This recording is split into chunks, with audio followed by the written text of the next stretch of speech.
اعوذ باللہ من الشیطان الرجیم بسم اللہ الرحمن الرحیم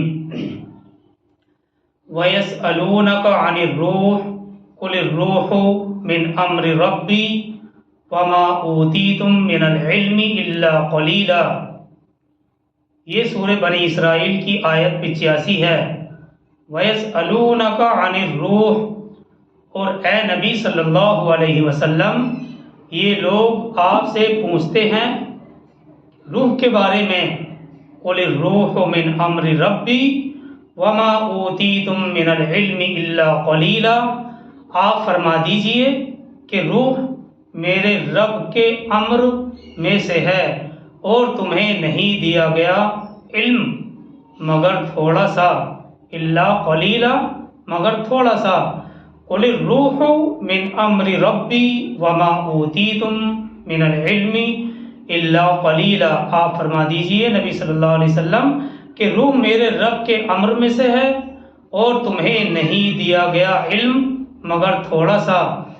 دیکھیے روح کے بارے میں یہ سوال ان سوالات میں سے ہے جو ایک مرتبہ مدینے کے یہود نے قریش مکہ کے ذریعے رسول اللہ صلی اللہ علیہ وسلم سے پوچھ بھیجے تھے۔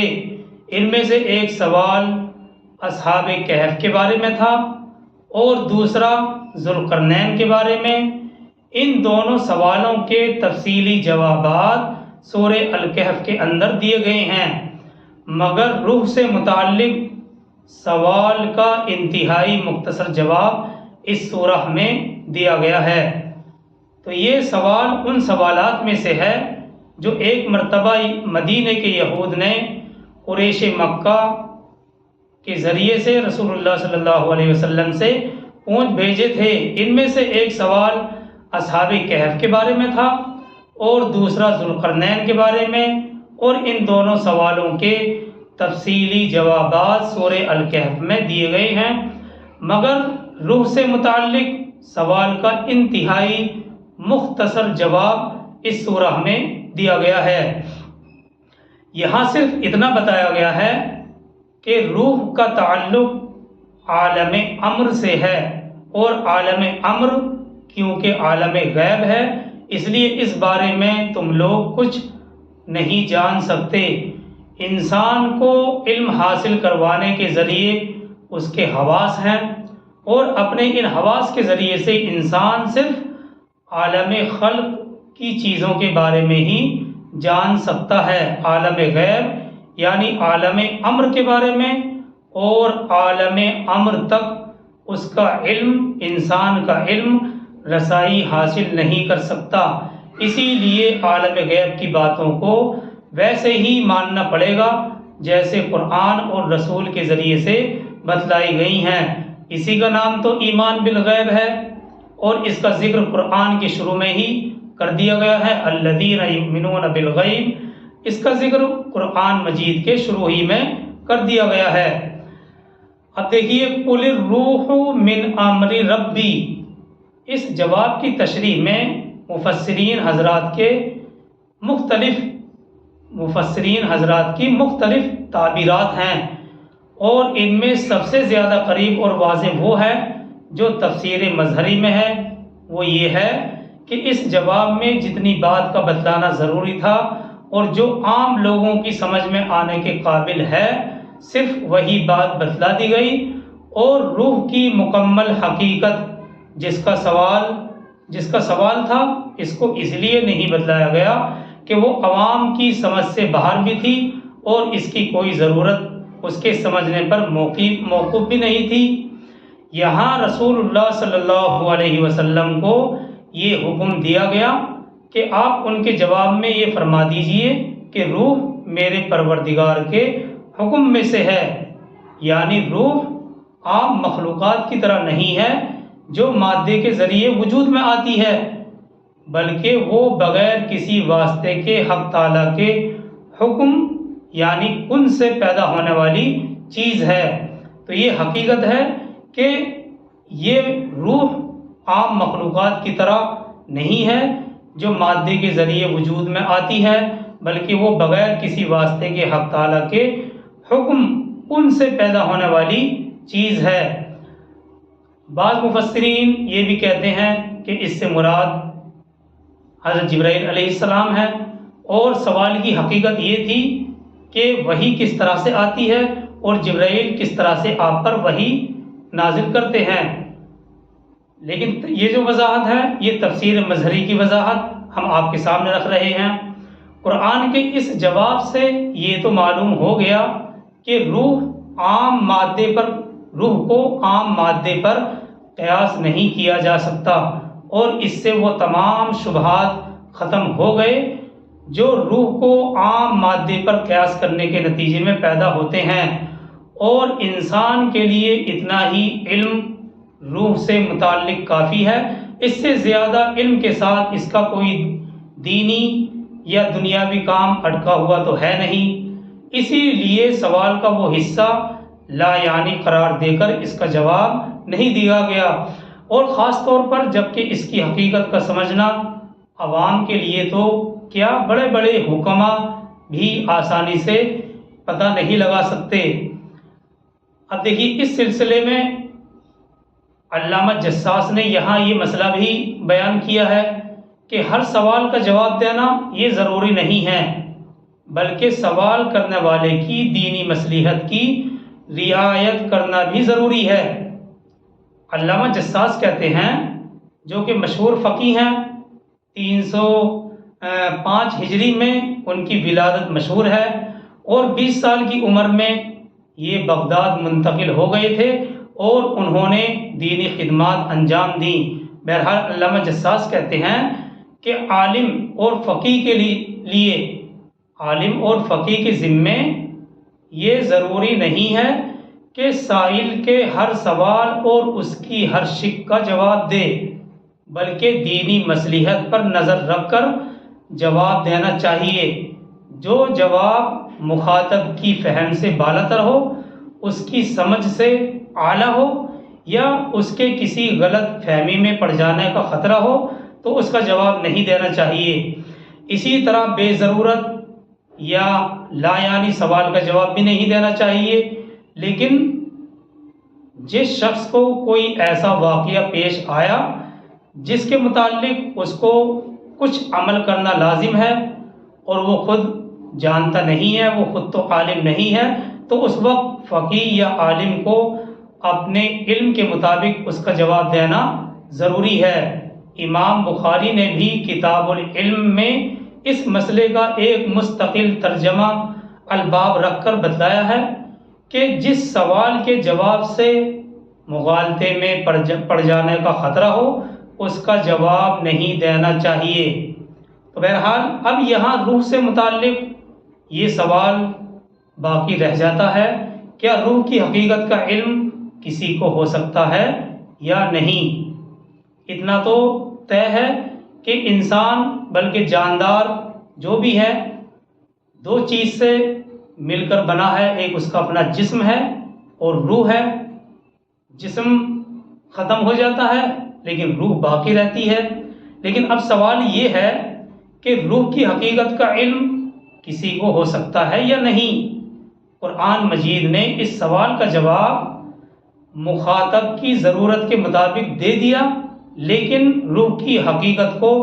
بیان نہیں فرمایا، روح کی حقیقت کو اجاگر نہیں کیا۔ لیکن اس سے یہ لازم نہیں آتا کہ روح کی حقیقت کو کوئی انسان سمجھ ہی نہیں سکتا،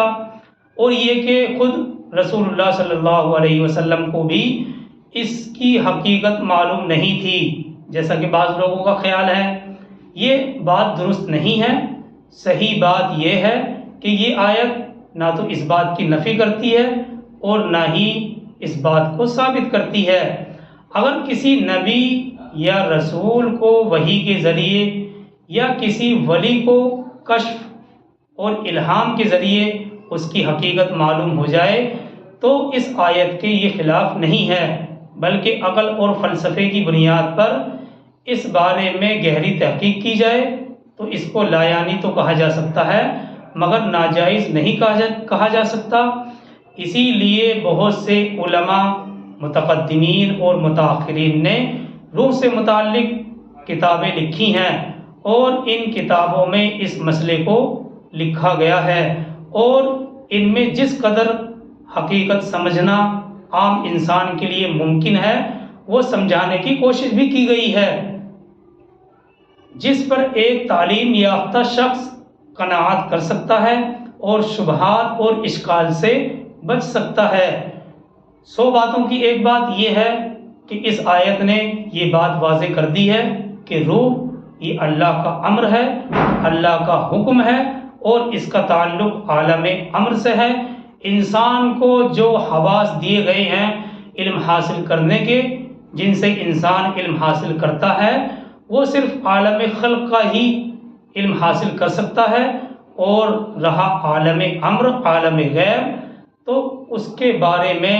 ہمیں اتنا ہی ماننا پڑے گا جتنا قرآن اور حدیث کے ذریعے سے ہمیں معلومات حاصل ہوئی ہیں۔ تو بہرحال متقدمین علماء اور متاخرین علماء نے اس سے متعلق بڑی بڑی بحثیں کی ہیں اور کتابوں میں اس مسئلے کو لکھا گیا ہے، کیونکہ یہ ہمارا درس قرآن سے متعلق ہے، تو قرآن میں تو صرف اتنی ہی بات بتلا دی گئی ہے کہ یہ روح اللہ کا حکم ہے اور تمہیں بہت تھوڑا علم دیا گیا ہے۔ تو اگر ایک تعلیم یافتہ شخص ہے تو ان کتابوں کو پڑھ سکتا ہے، عام انسان کے لیے سمجھانے کی اس میں ان کتابوں میں پوری کوشش کی گئی ہے۔ اگلی آیت 86 ہے، وَلَئِن شِئْنَا لَنَذْهَبَنَّ بِالَّذِي أَوْحَيْنَا إِلَيْكَ ثُمَّ لَا تَجِدُ لَكَ بِهِ عَلَيْنَا وَكِيلًا۔ یہ آیت 86 ہے، اور اے نبی صلی اللہ علیہ وسلم، اگر ہم چاہیں تو لے جائیں اس کو جو ہم نے وحی کیا ہے آپ کی طرف، پھر آپ نہ پائیں گے اپنے لیے اس پر ہمارے مقابلے میں کوئی مددگار۔ یہ آیت 86 ہے، وَلَئِن شِئْنَا لَنَذْهَبَنَّ بِالَّذِي أَوْحَيْنَا إِلَيْكَ ثُمَّ لَا تَجِدُ لَكَ بِهِ عَلَيْنَا وَكِيلًا۔ اور اے نبی صلی اللہ علیہ وسلم، اگر ہم چاہیں تو لے جائیں اس کو جو ہم نے وحی کیا ہے آپ کی طرف، پھر آپ نہ پائیں گے اپنے لیے اس پر ہمارے مقابلے میں کوئی مددگار۔ دیکھیے یہ آیت 86 کا حصہ اس طرف اشارہ کر رہا ہے کہ انسان کو جس قدر بھی علم ملا ہے وہ بھی اس کی اپنی جاگیر نہیں ہے، اللہ چاہے تو اس کو بھی سلب کر سکتا ہے۔ انسان کو جتنا بھی علم دیا گیا ہے، یہ آیت کا ٹکڑا اس طرف اشارہ کر رہا ہے کہ انسان کو جس قدر بھی علم ملا ہے وہ بھی اس کی اپنی جاگیر نہیں ہے، اللہ چاہے تو اس کو بھی سلب کر سکتا ہے۔ اسی لیے انسان کو چاہیے کہ موجودہ علم پر اللہ کا شکر ادا کرے اور جتنا علم اسے حاصل ہے اس پر عمل کرنے کی کوشش کرے اور اس علم کو اپنی زندگی کے اندر لے کر آئے، تبھی اس علم کا فائدہ ہوگا، ورنہ وہ علم نافع نہیں ہوگا۔ اور خاص طور پر کبھی ایسا بھی ہوتا ہے جبکہ تحقیق کرنا مقصد نہیں ہوتا بلکہ دوسرے انسان کا امتحان لینا مقصد ہوتا ہے، یا اس کو ہلکان یا نیچا دکھلانے کے لیے سوال کیا جاتا ہے، تو اس وقت جواب دینا ضروری نہیں ہے۔ اس آیت میں خطاب اور مخاطب اگرچہ نبی صلی اللہ علیہ وسلم ہیں،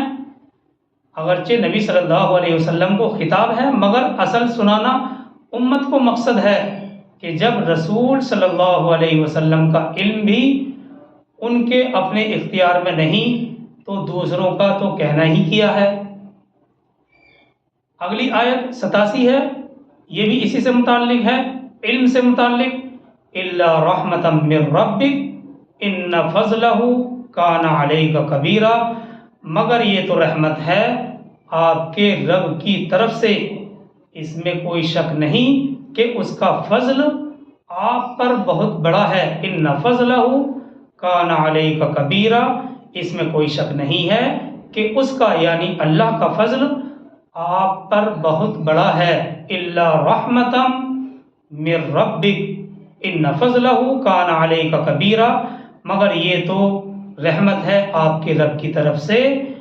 اس میں کوئی شک شبہ نہیں کہ اس کا فضل آپ پر بہت بڑا ہے۔ دراصل دیکھیے یہ قرآن کا خاص اسلوب اور طریقہ ہے کہ جس کے مطابق بظاہر خطاب تو حضور صلی اللہ علیہ وسلم سے ہے، مگر اصل میں لوگوں کو یہ بتلانا مقصد ہے کہ آپ کا اصل مقام اور مرتبہ کیا ہے، اور اسی مقصد کے لیے بار بار آپ صلی اللہ علیہ وسلم سے انا بشر مثلکم کا اعلان کرایا گیا اور کہا گیا کہ اے لوگوں میں تمہاری ہی طرح ایک انسان ہوں، مجھ پر اللہ کی طرف سے وحی آتی ہے۔ یہاں اسی بات کی تاکید کے لیے یہ طریقہ اختیار کیا گیا ہے کہ ہماری عطا اور مہربانی ہے، یہ تو صرف ہماری عطا اور مہربانی ہے کہ ہم نے بذریعہ وحی آپ پر یہ عظیم الشان کلام اور وحی نازل کی ہے۔ دیکھیے اگرچہ اس کا ہرگز امکان نہیں تھا، مگر صرف ایک اصولی بات سمجھانے کے لیے، ایک قانونی بات سمجھانے کے لیے فرمایا گیا کہ جس طرح ہم نے یہ کلام آپ پر نازل کیا ہے، اسی طرح ہم اسے واپس بھی لے سکتے ہیں، اسے سلب بھی کر سکتے ہیں۔ یہ کلام یعنی قرآن مجید نہ تو آپ صلی اللہ علیہ وسلم کا خود ساختہ ہے اور نہ ہی آپ اسے اپنے پاس رکھنے پر قادر ہیں، یہ تو سراسر اللہ کی مہربانی اور اس کی رحمت کا مظہر ہے، اور وہی اس قرآن کو آپ کے سینے میں جمع کر کے محفوظ فرما رہا ہے۔ تو یہ بات بڑی ہی اہم ہے، اور اسی بات کو سمجھانے کے لیے بار بار آپ صلی اللہ علیہ وسلم سے یہ اعلان کرایا گیا انا بشر مثلکم کہ اے لوگو میں تمہاری ہی طرح ایک انسان ہوں، مجھ پر اللہ کی طرف سے وحی آتی ہے۔ یہاں اسی بات کی تاکید کے لیے یہ طریقہ اختیار کیا گیا ہے کہ یہ ہماری عطا اور مہربانی ہے کہ ہم نے بذریعہ وحی آپ پر یہ عظیم الشان کلام نازل کیا ہے۔ اگرچہ اس کا ہرگز کوئی امکان نہیں تھا، مگر صرف ایک اصولی بات سمجھانے کے لیے، ایک اصولی بات سے آگاہ کرنے کے لیے فرمایا جا رہا ہے کہ جس طرح ہم نے یہ کلام نازل کیا ہے، اسی طرح ہم اسے واپس بھی لے سکتے ہیں، اسے چھین بھی سکتے ہیں۔ یہ کلام قرآن مجید نہ تو آپ صلی اللہ علیہ وسلم کا خود ساختہ ہے یعنی خود گھڑا ہوا ہے، اور نہ ہی آپ اسے اپنے پاس رکھنے پر قادر ہیں، یہ تو سراسر اللہ کی مہربانی اور اس کی رحمت کا مظہر ہے۔ اور وہی یعنی اللہ اس قرآن کو آپ کے سینے میں جمع کر کے محفوظ فرماتا ہے۔ اگلی آیت 88 بھی اسی قرآن سے متعلق ہے۔ قُلْ لَئِنِ اجْتَمَعَتِ الْإِنسُ وَالْجِنُّ عَلَىٰ أَن يَأْتُوا بِمِثْلِ هَٰذَا الْقُرْآنِ لَا يَأْتُونَ بِمِثْلِهِ وَلَوْ كَانَ بَعْضُهُمْ لِبَعْضٍ ظَهِيرًا۔ قُلْ لَئِنِ اجْتَمَعَتِ الْإِنسُ وَالْجِنُّ عَلَىٰ أَن يَأْتُوا بِمِثْلِ هَٰذَا الْقُرْآنِ لَا يَأْتُونَ بِمِثْلِهِ وَلَوْ كَانَ بَعْضُهُمْ لِبَعْضٍ ظَهِيرًا۔ یہ آیت 88 ہے۔ آپ کہہ دیجئے، آپ صلی اللہ علیہ وسلم کہہ دیجئے، اگر جمع ہو جائیں تمام انسان اور تمام جنات اس بات پر کہ وہ اس قرآن کے مثل لے آئیں، اس قرآن کی طرح لے آئیں، تو وہ نہیں لا سکیں گے اس کی مانند، اگرچہ وہ ایک دوسرے کے مددگار بھی بن جائیں۔ یہ آیت 88 ہے۔ قُلْ لَئِنِ اجْتَمَعَتِ الْإِنسُ وَالْجِنُّ عَلَىٰ أَن يَأْتُوا بِمِثْلِ هَٰذَا الْقُرْآنِ لَا يَأْتُونَ بِمِثْلِهِ وَلَوْ كَانَ بَعْضُهُمْ لِبَعْضٍ ظَهِيرًا۔ آپ صلی اللہ علیہ وسلم کہہ دیجئے، اگر جمع ہو جائیں، اگر متفق ہو جائیں تمام انسان اور تمام جنات اس بات پر کہ وہ اس قرآن کے مثل لے آئیں، تو وہ نہیں لا سکیں گے اس کی مانند، اگرچہ وہ ایک دوسرے کے مددگار بھی بن جائیں۔ اس موضوع پر یہ قرآن کا سب سے بڑا چیلنج ہے، جس میں تمام انسان اور جنات سے پورے قرآن کا جواب لانے کو کہا گیا ہے۔ اس سے پہلے سورہ بقرہ میں بھی اس طرح کی آیت آئی ہے، لیکن وہاں ایک سورت قرآن جیسی بنا کر لانے کا چیلنج ہے، اور یہاں پورے قرآن کے مثل لانے کا چیلنج ہے۔ قُلْ لَئِنِ اجْتَمَعَتِ الْإِنسُ وَالْجِنُّ، اور یہی نہیں کہ تمام انسان جمع ہو جائیں، بلکہ تمام انسان اور جنات سب اس بات پر متفق ہو جائیں کہ وہ اس قرآن کے مثل لا سکتے ہیں تو نہیں لا سکیں گے اس کی مانند، اگرچہ وہ ایک دوسرے کے مددگار اور حامی بھی بن جائیں۔ تو بہرحال یہ اس موضوع پر یہ قرآن کا سب سے بڑا چیلنج ہے، جس میں تمام انسانوں اور جنات سے پورے قرآن کا جواب لانے کے لیے کہا گیا ہے۔ اس سے پہلے سورہ بقرہ میں ایک سورت قرآن جیسی بنا کر لا کر دکھانے کا چیلنج کیا ہے۔ اگلی آیت 89 بھی قرآن سے متعلق ہے، انشاءاللہ اس کو کل دیکھیں گے۔ اللہ تعالی ہم سب کو عمل کی توفیق عطا فرمائے۔ سبحان اللہ بحمدہ، سبحانک اللہم وبحمدک، ونشہد ان لا الہ الا انت ونستغفرک ونتوب الیک۔ سبحان ربک رب العزۃ عما یصفون، وسلام علی المرسلین، والحمد للہ رب العالمین۔